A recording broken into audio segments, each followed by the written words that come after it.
Olá! Sabe aquela ideia de que filosofia é algo super complicado, uma coisa distante da nossa realidade? Pois é, o papo de hoje é para a gente ver que não é bem assim. Na verdade, a filosofia é uma ferramenta muito mais prática do que parece, que todo mundo já usa e que pode ser aprimorada no dia a dia. É isso mesmo. A gente já filosofa o tempo todo, mesmo sem se dar conta. A nossa mente não para, né? Tá sempre ali questionando a letra de uma música, tentando entender o final de um filme ou só viajando nas ideias olhando pro mar. Esse ato de pensar, que é tão comum, já é a sementinha da filosofia. E é aqui que a coisa fica interessante. E se desse para pegar esse pensamento meio automático e transformar numa ferramenta muito mais poderosa? E se a gente pudesse dar mais estrutura, mais clareza e mais força para ele? Aí a conversa fica boa, não acha? Para entender como fazer isso, nosso roteiro vai ser bem direto. Primeiro, vamos ver a conexão que já existe com a filosofia.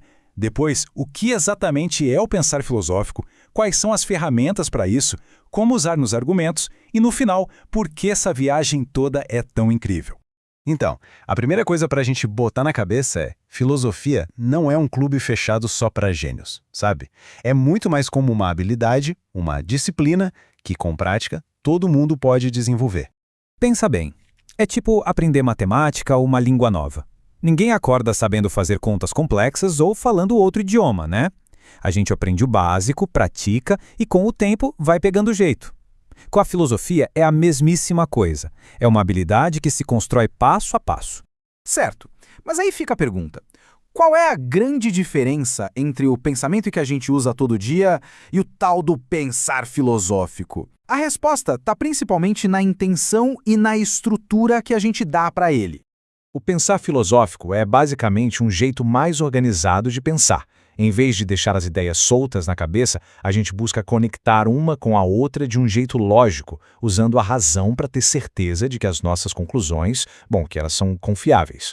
Beleza, mas como é que se faz essa arrumação de ideias na prática? A gente usa duas ferramentas mentais super poderosas, a atitude crítica e a atitude reflexiva. Bora ver como cada uma delas funciona.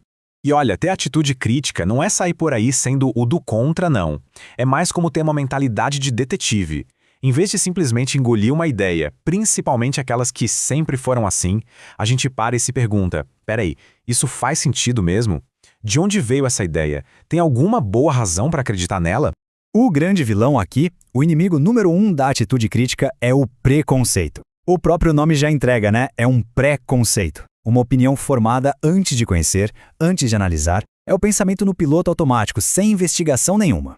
A atitude crítica, por outro lado, é o exato oposto. Ela é investigativa, é um convite para a gente ser curioso, para fuçar os detalhes, para cavar fundo e entender o que realmente está por trás de uma afirmação ou de uma crença. Maravilha, mas não adianta só investigar as ideias dos outros, né? A filosofia também chama a gente para olhar para dentro, para investigar os nossos próprios pensamentos. E é aí que entra a nossa segunda ferramenta, a atitude reflexiva. A origem da palavra reflexão já conta tudo. Ela vem de flexionar para trás. É exatamente isso, a gente dobra o nosso pensamento de volta para ele mesmo, como se estivesse se olhando no espelho. A gente não pensa só sobre as coisas, mas pensa em como está pensando. Se pergunta: meu raciocínio foi lógico? Será que eu deixei algum preconceito influenciar minha conclusão? Então, agora vamos botar a mão na massa. Como é que a gente usa tudo isso na prática? A filosofia nos ensina a construir e analisar argumentos com muito cuidado, usando exatamente essas duas atitudes. Mas antes de mais nada, um aviso. Quando a gente fala argumento em filosofia, não estamos falando de briga, de bate-boca, tá? Um argumento aqui é uma construção de ideias. É um raciocínio, onde a gente usa algumas informações para justificar uma conclusão. Olha só este exemplo, bem fácil de entender. Temos duas informações iniciais, que chamamos de premissas. Primeira, todo cão é um mamífero. Certo. Segunda, Lulu é um cão. Beleza. Se essas duas coisas são verdade, a conclusão lógica é: logo, Lulu é um mamífero. Simples, né? É essa estrutura, esse esqueleto do pensamento, que a filosofia nos ajuda a analisar para ver se ele para em... E o mais legal é que quando a gente aprende a pensar desse jeito, a gente não está fazendo isso sozinho.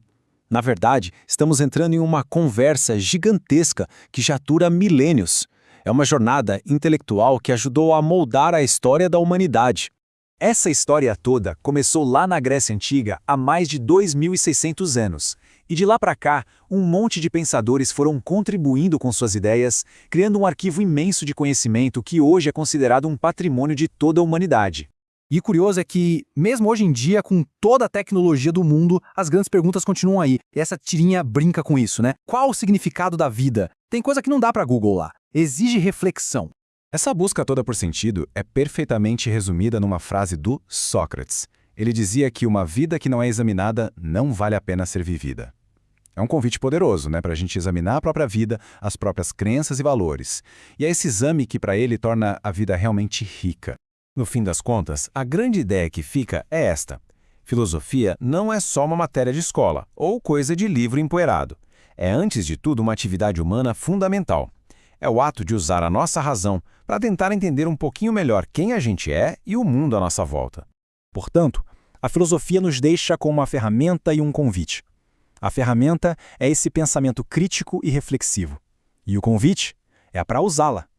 Quem sabe começando agora, qual é a primeira ideia ou crença que merece ser investigada com mais calma?